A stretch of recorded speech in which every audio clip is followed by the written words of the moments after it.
Hi, everyone. We're at the pointy end of the season now, and it's starting to get very serious. This was what we've all been waiting for. After an incredible first season, the finals are finally here. And what a challenge the Devils have first up. A qualifying final against Geelong. The minor premiers against the first-year Devils, with a place in a Prelim Final waiting for the winner. But the Devils haven't just stumbled into these finals and into the top four. We've beaten some very good teams. We've won interstate and we've produced some incredible comebacks. And time again, this team has shown that when people count them out, they fight back. But now comes the biggest challenge yet. Geelong finished on the top of the ladder for a reason, and finals football is a completely different proposition.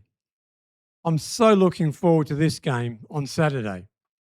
And on this channel, we'll be hosting a live watch-along of the game. We'll have a live scoreboard, live stats, and live chat. Our watch-along will start at 12 noon on Saturday. So join us for that, and let's hopefully get the Devils over the line in a qualifying final. And just another shout out to Archer Brewing up in Brisbane. For any of our viewers living in Brisbane, they'll be showing it live on screens at the brewery. Devil supporters are everywhere, all around Australia. It's great to see. Welcome back to Devils Chat. On the channel today, it's a match preview of the Tasmania Devils versus the Geelong Cats in a qualifying final at GMHBA Stadium in Geelong. In this match review, we're going to have a look at the form of both teams, the key players in the game, where this game could be won and lost, and importantly, how the Tasmania Devils can actually win this game. We'll also talk team selection and the potential ins and outs. And we'll also have a crack at predicting the match result. Because win this one, and we're not just celebrating a finals victory, we're one win away from a grand final. And how incredible would that be in our first season? So let's have a talk about the game itself and the form guide of both teams. As we said earlier, Geelong finished top of the ladder, minor premiers. They only lost 2 games all year. That's pretty incredible, only 2. Geelong have kicked the most goals of any team in the VFL this year. And they've also conceded the least amount of goals out of all the 22 teams. Their average winning margin is 7 goals. But they're not unbeatable. They did lose 2 weeks ago against Collingwood. And Collingwood have had a pretty poor season, really, finishing in 16th position. The Devils, on the other hand, we've only lost 3 from 8 away from home and only lost twice in Victoria. And both of those losses were so tight, 6 points and 4 points. So we have really good form away from home. Some people say that GMHBA Stadium is very hard to play at for visiting teams. It's a narrow ground, but it's not as narrow as North Hobart Oval. And the Devils have won plenty this season on narrow grounds. The major difficulty for the Devils will be the quality and experience of the Geelong playing group. They have some real AFL talent and plenty of experienced players. Let's take a look at some of the players who are on their AFL list and played in their VFL team last week. Reece Stanley, their ruckman, he's just been ruled out with injury. So that's a big loss for the Cats and a bit of luck for the Devils. Jack Martin, ex-Gold Coast and ex-Carlton. He's a very dangerous forward and he's played a lot of AFL this year. He's played 182 games of AFL. And Jed Buse, very tough and experienced defender, 175 games. And Jack Bowes, ex-Gold Coast, a very damaging midfielder, especially at VFL level, 152 AFL games. And then there's Mitch Nevitt with 23 games and George Stevens with 4 games. So they're a very strong team with a lot of AFL experience. And for the Devils this week, I think there's a few players to keep an eye on. One is surely Joseph Chaplin, our underrated defender. He was part of the Geelong VFL team last year. He played 7 VFL games for the Cats. So you can imagine he'll be very eager to go back to GMHBA Stadium and put in a big effort against his old teammates. Another one definitely is Robbie Fox, our captain. He's played 7 AFL finals and 2 AFL grand finals. So his finals experience will be incredibly valuable for the Devils this week against Geelong. And surely Brandon Leary is primed for a big final. AFL clubs have shown interest in him for next year, and what a bigger way to announce yourself than starring in a qualifying final. I think he'll be ready to produce some of his brilliant best against Geelong. So how do the Devils go ahead and beat Geelong this week? Obviously, it's not easy, but let's take a look at it. Geelong are ranked number 1 for scoring in the VFL, and the Devils are ranked number 3 for scoring. So both teams attack and score extremely well.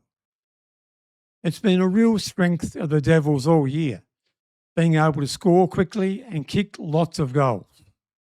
We've kicked 9 goals in a quarter 3 times this year and 8 goals in a quarter once. So let's take a look then at the opposite. Let's take a look at the team defence and conceding scores. Geelong are also ranked number 1 in defence, but the Devils are ranked number 12. So that's a real weakness for the Devils going into this game against Geelong. We probably leak too many goals. And against a good team like Geelong, I don't think we can afford to get into a shootout. We need to tighten up with our midfield defence to give our defenders down back a chance. We absolutely need to do that if we want a chance of beating the number 1 ranked attacking team, Geelong. For me, there's also one other big issue. The Devils need to get rid of one of their worst habits, poor starts. I think I've said this many times this year on this channel. So it's certainly a bad trend the Devils have fallen into in the second half of the season. The Devils have been in front at quarter time only twice in the last 7 games. Only twice. So it's a big issue. We cannot afford to be slow out of the blocks this week against Geelong, away from home in a big qualifying final. If we give Geelong a 4 or 5 goal head start, we can't expect to come back against the number 1 ranked defensive team in the VFL. So for me, to win, the Devils need a good start, even just a competitive start. And we need to tighten up our defence, especially, as I said, our midfield defence. If we do that, I think we can win. And if we play to our very best, I know we can win. And Jeremy Webberley said exactly that a few days ago in his press conference. we won't ride the wave as such. We understand that our best footy is going to challenge the best teams in the competition. We believe that we can take anyone within the competition if we play well for long periods of time. He's confident and he's done a great job with this team this year. All right, so let's talk about team selection for this week. And we know poor old Aiden Begg has been ruled out with internal injuries and he won't play again this season. That's a big blow for the Devils and shocking news for Aiden Begg. So that means one forced change from the team that beat GWS last week. Cam Owen has been declared fit, so you'd expect he comes straight back in for Aiden Begg as a direct replacement. And that allows Hugh Dixon to play more up forward, where he's very dangerous. And he's kicked 32 goals for the season this year for the Devils. But the other interesting decision revolves around Caleb Mitchell. He hasn't played for 6 weeks. 6 weeks is a long time without any match fitness. But Jeremy Webley seemed very optimistic in his press conference about Caleb Mitchell. Cam Owen is tracking well and should be available for next week. And Caleb Mitchell will also be available for next week. If Caleb Mitchell comes in, someone has to go out. It's a tough decision because the Devils have been going beautifully and won 3 in a row. But if Mitchell comes in, there's going to be one unlucky player who misses out. Who do you think misses out? Who do you drop for this week? Let me know what you think in the comments down below. Is it as simple as last in, first out? I mean, last in were Lucas Wooten and Josh Wolf. But I don't think you can drop Lucas Wooten. He was fantastic in his first game against GWS. And Josh Wolf also had a good game. He looked right at home up forward and in the ruck. Caleb Mitchell plays in the midfield, so it probably has to be a midfielder who misses out. And I think it's between 3 players. Patrick Walker, Oscar Paprotny, and Nathaniel Sulzberger. If I have to make the call, it's probably Oscar Paprotny who misses out. And that's a very tough call, I know. But I think Walker and Sulzberger have done a bit more than he has, especially in the last 2 games. But that's a very tough call and it'll be very unlucky if it is him and anybody else for that matter. Okay, it's prediction time. And I'd love to know what you're all thinking this week and what you're predicting. I saw the reactions on our Facebook page from so many people when I asked the question, can we win the premiership this year? So many people were so confident that we can. And it all starts with Geelong. And for me, I do think we can beat Geelong. I said it earlier. But we need to play to our absolute best. And I think we will. I think the finals will bring the best out of this Devils team. But I think it's going to be close. So I'm sticking my neck out and I'm tipping the Devils by 7 points. What's your prediction? Can we pull off a win in a big qualifying final and get a home prelim final? Let me know in the comments. All right. I'll be doing a match review after the game on Sunday or Monday. And if you enjoyed today's preview, click the video on your screen up here now for our latest Tasmania Devils news.